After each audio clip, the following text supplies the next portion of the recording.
आज हम देखेंगे कि वर्ग का क्षेत्रफल क्या होता है। कल हमने आपको बताया था आयत का क्षेत्रफल कैसे निकालते हैं, लंबाई गुणा चौड़ाई होता है और कैसे निकलता है।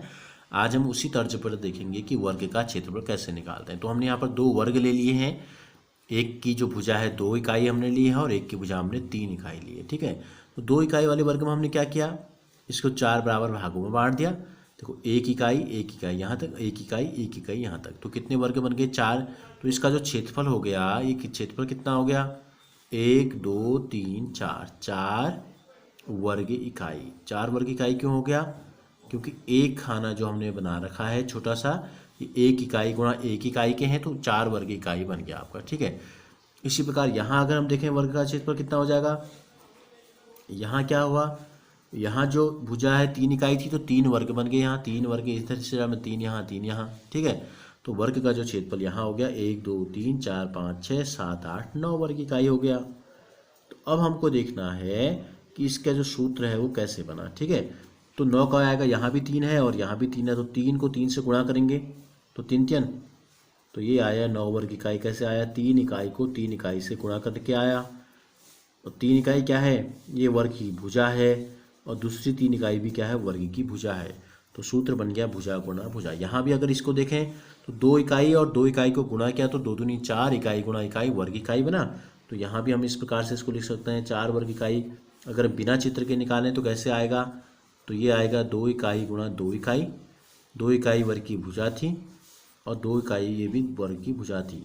तो सूत्र क्या बन गया, सूत्र बन गया वर्ग का जो क्षेत्रफल होता है, हमेशा इसको हम बिना चित्र बनाए भी निकालेंगे तो सीधे क्या कर देंगे, भुजा को भुजा से गुणा कर देंगे। जैसे कि आयत में था, वहाँ 2 भुजाएं होती थी अलग अलग, एक लंबाई और एक चौड़ाई, यहाँ दोनों भुजाएं बराबर होती हैं, तो इसलिए हमने इसको केवल भुजा ले लिया है। तो अब इसी के आधार पे हमें क्या करना है, इस प्रश्न के उत्तर देने हैं। प्रश्नावली 10.3 का दूसरा जो प्रश्न है, उन वर्गों का क्षेत्रफल ज्ञात कीजिए जिनकी भुजाएं निम्नलिखित हैं। तो दूसरे के ए में हमको क्या दिया है, हमको दिया है वर्ग की जो भुजा है हमको दी गई है 10 सेंटीमीटर। तो वर्ग का क्षेत्रफल कितना हो जाएगा, सूत्र अभी हमने आपको बताया क्या होता है, सूत्र होता है भुजा को भुजा से गुणा कर देते हैं।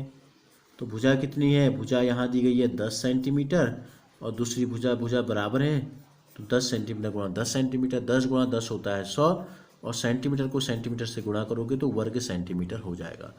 इसी प्रकार से इसके बी में अगर हम देखें तो वर्ग की भुजा हमको यहाँ दी गई है 14 सेंटीमीटर।